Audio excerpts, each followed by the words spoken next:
Hello everyone, it's your boy V3, back with another kicking action figure review. Today's review is over another DC Multiverse figure from McFarlane Toys, and it is the Superman from Dark Knight's Death Metal. I did say I wanted to get all the metal and Death Metal stuff I could, and I am, especially since I want to build Darkfather, right?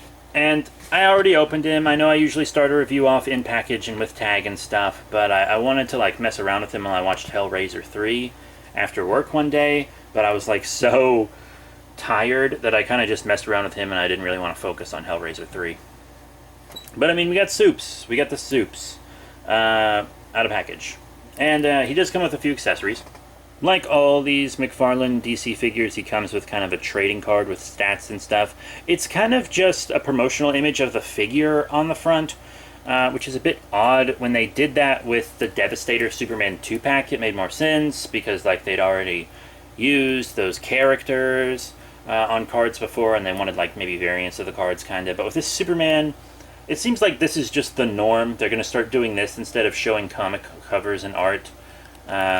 Got stats and stuff on the back, because they also, the Injustice 2 Flash also didn't have any game art on it or any art from the Injustice 2 comics, so I guess we're just having product shots as the card art now, which is not as cool because I have the product. It also comes with the standard, DC base that they all come with. Soups comes with two interchangeable hands. They're just kind of more open grappling hands for his regular hands, and they both insert into the figure a different way, as you can see. So that's that, and I'll explain that in a bit. And he does come with Build-A-Figure parts. I kind of wish Build-A-Figures didn't exist and we would just get deluxe figures. But it is what it is, and this is the way to get it.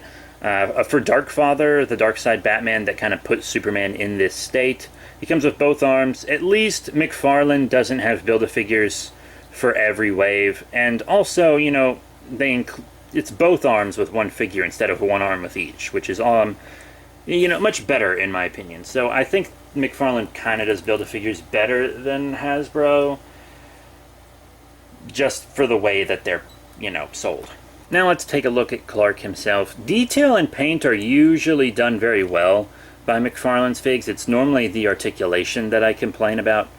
So you see he's got full red eyes. I feel like he didn't have the full red eyes like, Darkseid often does yet, even though he was being turned into a Darkseid. I think he didn't have the full red eyes in the comic all the time. I think he's just supposed to look intimidating, so he's like charging up his heat vision. That thing Superman does where he makes his eyes glow. He's got a serious face and the long metal hair.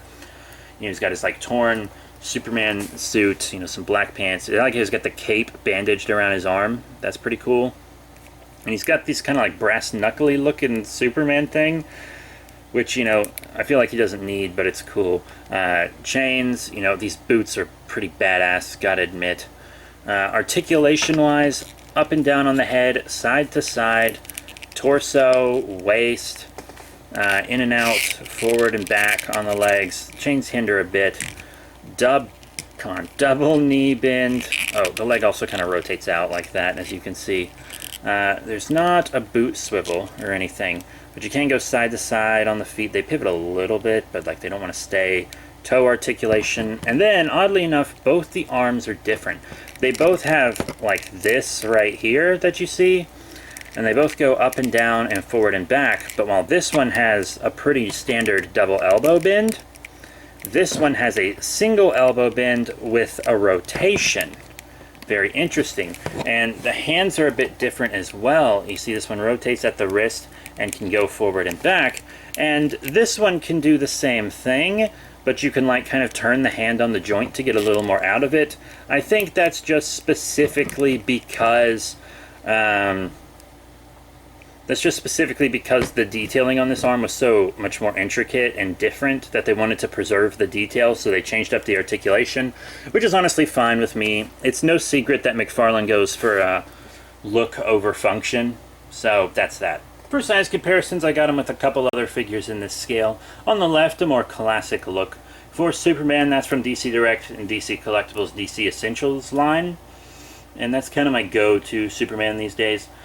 And they're the same scale, but this one's a bit taller and bulkier, probably because, the metal thing, and he's got those big boots. And then on the right, not from Dark Knight's Death Metal, but from the first one, Dark Knight's Metal, we have Batman the Murder Machine, who's pretty cool. Which Earth is he? -11? I don't remember. I honestly just don't remember. But, he wasn't one of the villains in Death Metal, but there was a robot recreation of him that got used. So, you got that. So all in all, what are my final thoughts on the McFarlane DC Multiverse Superman from Dark Knight's Death Metal and the Darkfather Build-A-Figure Wave? He's pretty cool. It's a very unique look for Superman. I didn't like Death Metal as much as I liked Metal, to be completely honest. But it's a really unique look for Superman. I am a big Superman boy. Plus, I'll get anything Darkseid. Him, being part Darkseid because of this, that makes him super cool and kind of a must-have for me. I think it's dope that they turned him part Darkseid, and it's like affecting his powers and stuff. I just really liked that and thought it was cool. I guess he has enough accessories for a Superman. The detail and paint's all really good. Articulation could be a bit better, but I feel like he actually moves better than most of the McFarlane DC figures I have. It's pretty cool. So, I say he's dope. If you liked Death Metal, this guy might be worth picking up. I got him like $5 off because of my GameStop membership. GameStop's the only place I can find any of these things, and the Death Metal ones are much more expensive online than everywhere else, except the Batman, which I don't want because it's stupid. But I do already have Robin, King, and Wonder Woman. I really don't want to buy that Batman. I gotta find someone to just sell me Darkfather's legs, because I don't want that Batman. It's the same as the one I already reviewed, just with a different accessory. But that's it. Thank you once again for your support, and I'll see you all next time.